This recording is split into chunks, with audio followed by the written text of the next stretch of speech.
Magandang tanghali, hapon, gabi, or umaga man sa inyo, mga minamahal! Yeah! Hoy, dapat magpugay tayo! Meron pong magandang balita! Magandang improvement, mga minamahal! Meron pong magandang balita ang PNP sa atin.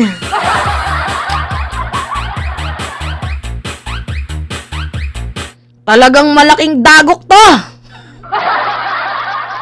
Napakamalaking problema po ito, mga minamahal. Kaninong malaking problema yan? Walang iba, kundi sa self-proclaimed appointed Son of God and the owner of the universe na si Pastor Kibs.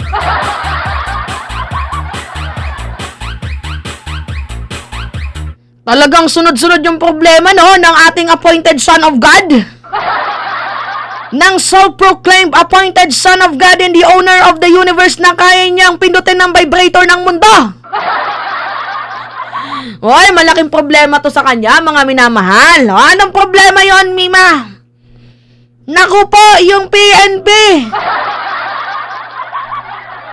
Ano na naman yung ginawa ng PNP? Ito yung panibago nilang improvement.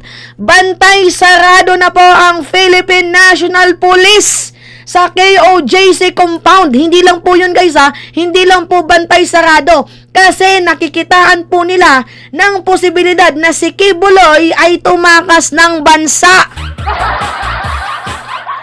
Hindi lamang po sila bantay sarado sa compound ni Kibuloy bagkos. Bantay sarado din po sila sa chopper, sa helicopter ni Apollo Kibuloy. Hindi kasi ganito, mga minamahal. Bantay sarado na po ang Philippine National Police dito kay Kibs. Lalo pat nung isang araw ay nakitaan po nila sa loob mismo, galing mismo sa Kingdom of Jesus Christ compound sa Barangay Tamayong sa may Buhangin, na meron pong isang chopper na lumipad. Although nakasurrender naman yung basta yung air nila.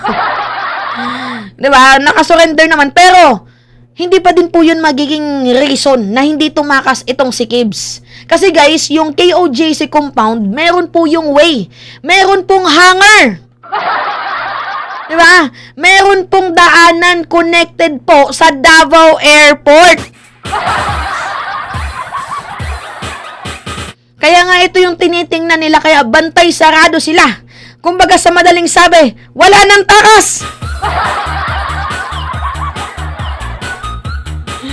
Wala na pong takas ang appointed Son of God na si Pastor Kibs. Kumbaga sa mga sabi-sabi, you can run, but you cannot hide. Naku po! Paano na si Kibs? Paano na ang appointed Son of God? Diba, mga minamahal? Kawawa naman. Hindi kasi ganito, mga minamahal. Ang Barangay Tamayong, yung kung saan nakatirik ang KOJC compound ni Kibuloy, meron pong exit palabas. So, yung exit na yon connected po sa Davao Airport, na kung saan pwedeng drive-thru, tapos pwede din pong magamit sa chopper, sa helicopter nga ni Kibuloy para magkaroon ng way out palabas ng bansang Pilipinas. If ever man, 'di ba, kung sakali na hinalughog na talaga at hindi na po napigilan ng pulis, 'di ba, ng gobyerno, ng administrasyon nitong pagtatago ni Kibs. Kasi my God, mga minamahal, may kaso yung tao. Ewan ko ba dito? Bakit ba? Bakit ba kasi ganito yung ni Kibuloy, yung kulto ni Kibuloy, handang magpaka-human shield. Handang iaalay ang kanilang buhay para sa kanilang patron, sa isang appointed Son of God. 'Di ba, na puro kaso? I don't know bakit ganun sila. Grabe talaga, nakakaawa tungkol doon ni Kibuloy. Ay! Diba, mga minamahal? O, mga dakilang syunga. Mga dakilang gonggong tanga. Itong kulto ni Kibs, biruin mo, ialay mo yung buhay mo para sa isang pugante. Isang makasalanang tao na FBI Most Wanted list. Diba? Tapos meron pang kasong qualified human trafficking. Really? Handa kayong ialay yung buhay nyo sa isang taong makasalanan, isang taong kriminal? Hindi nagsisinungaling si Mima, mga minamahal, dahil meron tayong balita na itong si Kibuloy ay posible pong tumakas. Kaya po yung PNP ay talagang bantay sarado kay Kibs.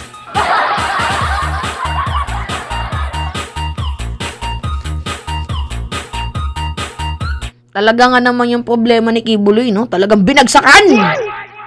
Sunod-sunod. Oh, may warrant of arrest. Tapos, pina-freeze pa yung mga asset. Tapos ngayon, bantay sarado pa yung compound kasi baka posibleng tumakas.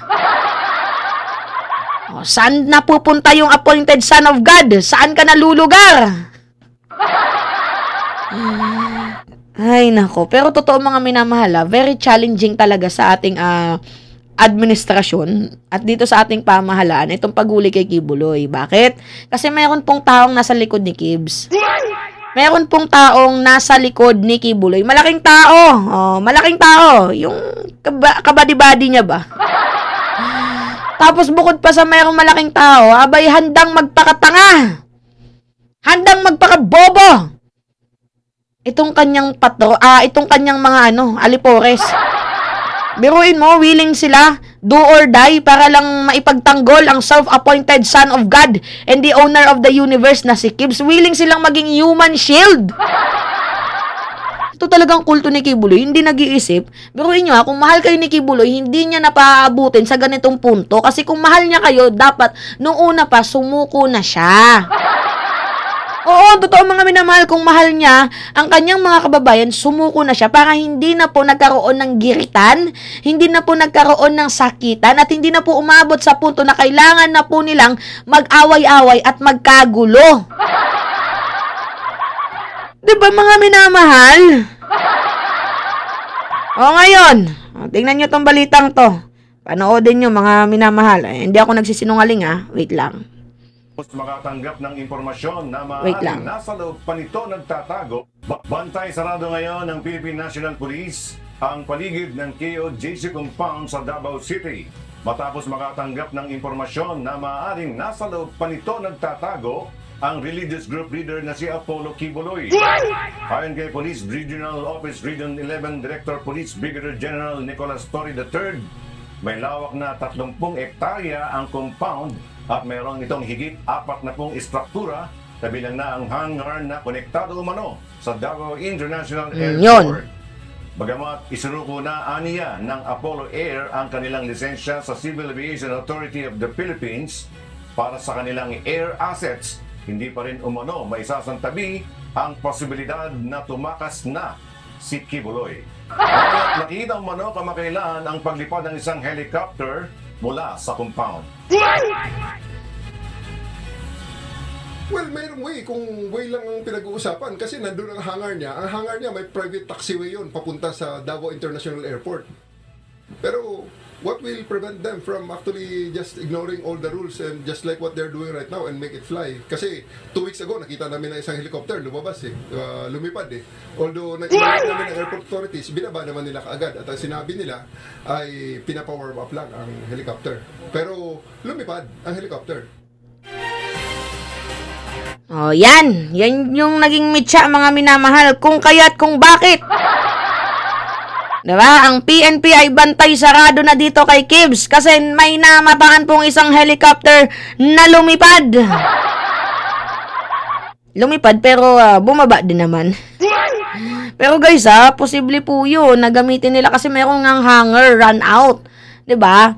Yung KOJC connected nga dito sa Davao Airport na kung saan pwede nilang magamit as exit point ni Kibuloy. Takas, papunta ng ibang lugar kung sakali man magkabistuhan na. Diba mga minamahal? Pero ito nga yung sinasabi ko, you can run, but you cannot hide. Panagutan mo yung mga kasalanan mo. Hindi habang buhay ay ganyan lang yung sistema ng buhay mo, patago-tago ka. Naku po, hindi mangyayari yun. Dahil aabot din tayo sa punto na ito ay susuko ka, isusuklam ka ng mga kapid mo dyan, isusuklam ka, isusuko ka, lalo pat ngayon naka-frozen na yung mga asset mo. Ano yung magiging silbi mo sa tao kung hindi mo magagamit yung mga asset mo? Kung naka-freeze na sila yung mga bank account mo, diba? Ano yung ipapasweldo mo sa kanila? Darating din at darating sa punto na iiwan ka ng mga yan. Lalo na kung wala ka ng pampasweldo kay Banat Bay. Iiwan ka ng mga yan. Diba? Kawawa ka naman. Sumuko ka na habang maaga pa. Kasi alam nyo guys, na-frozen yung mga asset niya, talagang pina-freeze Hindi niya na yun magagamit, mga minamahal. Oo, yung pera, diba? Pina-frozen ng pina-freeze ng AMLAC. Bakit? Kasi related po yung pera na yan galing sa masama. Kasi lalo pat mayroon siyang kasong qualified human trafficking. Diba? Yung mga bata, pinaglilimos niya para makalikom ng pera. Pasok yun. Diba? Pero pasalamat ka, freeze lang. Paano pag napatunayan na guilty ka? Kukunin niya ng gobyerno yung asset mo. Kawawa ka naman. Ngayon, sige magmatigas ka. Aaminin ko yung makinarya nasa gobyerno ngayon pero hindi po nila ginagamit yon laban sa'yo. Kumbaga, yung makinarya ng ating gobyerno ngayon ay ginagamit para sa tama. Diba? Sumuko ka na lang, Kibs. Wag mo na paabutin sa punto na magkakagulo pa kayo. Although, totoo na hindi ka madaling hulihin kasi matigas ka. Sobrang tigas mo. Ang tigas mo, grabe. Diba? To the point na meron silang pa 20 million pabalik. Tingnan mo sino ba namang gagong maniniwala sa inyo. Magbibigay daw sila ng pabuyang 20 million mga minamahal. 20 million sa makakapagturo kung sino yung nagbigay ng 10 million para ipahuli si Gibbs. Tarantado. 20 million. Ano kayo napasok sa utak ng mga yan, no? Nasobra na sa pagiging kulto. My God. Ilabas nyo muna yung pera. Ngayon, ano yung pambayad ninyo? Ngayon, ano yung pambayad ninyo? Naka-freeze na po yung asset ni Gibbs. Lahat po yung broadcasting network niya, lahat po ng related sa kanya naka-froze na po, naka-freeze na po, hindi na po magagalaw. Saan kayo kukuha ng 20 million, oy? Kaya nga problemado ngayon yung mga yung mga deals. Kasi yung tawag dito yung gumagastos ng campaign sa hakbang ng maisog, probably yung 50% kay Kibuloy, may patreat-treat pa nga siya sa mga vlogger pa Hong Kong, 'di ba? Dinala ni Kibs yung mga vlogger doon sa Hong Kong. Tinreat po ni Pastor yung mga vlogger doon sa Hong Kong, oy. Sana all may Hong Kong. Kami naman, Japan naman kami. Buti na lang, meron kaming Sir Mike. Nilibre kami ni Mike Cervera. Papuntang Japan. Salamat, Sir Mike. Uy, mabait si Sir Mike. Salamat, Sir Mike. Kung kayo, meron kayong Hong Kong, kami din. Meron kaming Japan. Sana makasama si Mima. Naglakad pa lang po kasi ako ng passport ko. Dating ng passport ko, August 20. Mukhang babalik na naman ako sa Manila. Hindi, gusto ko makapunta ng Japan. First time ko yun, mag-out of the country. Salamat, Sir Mike! Buti na lang, nainggit si Sir Mike! Kung hindi siya nainggit, hindi kami makakapag-Japan! Hoy, plano pa lang yun. Baka may uunahan ko na kayo. Baka may magsabi, pandit yan ni Bling Blong. Hoy, walang ganon. Kuripot si PBBM, hoy. Kuripot mo ang presidente. Hindi nga makalusot yung ibang mga vlogger dyan sa loob ng administrasyon. Wala, mga minamahal. Kuripot po yung presidente sa totoo lang. Ay, kung gusto lang din namin magsumipsip, di sana nagparang linta kami, kaso hindi. Ang ginagawa namin ay para po talaga sa bayan. So, natuwa po sa amin si Mike Cervera. So, dahil mabait daw po kami, bilang pagpapala at ganti na din sa ginagawa naming kabutihan, syempre ako mga minamahal, nasa tama lang naman tayo, 'di ba? Yung sinusuportahan ko nasa tama lang.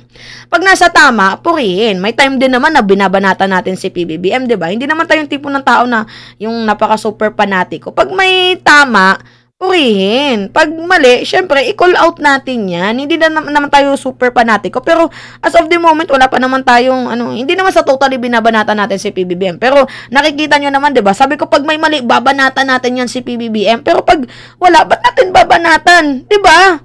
O ano tayo, sinto-sinto, mga dilis? Yan po, mga minamahal. Salamat, Sir Mike. By the way, yung pagpunta ng mga vlogger doon, pondo po yun ni Kibs. Yung sa Hong Kong, nakita ni Sir Mike. Sabi niya, hindi tayo, magja-Japan tayo.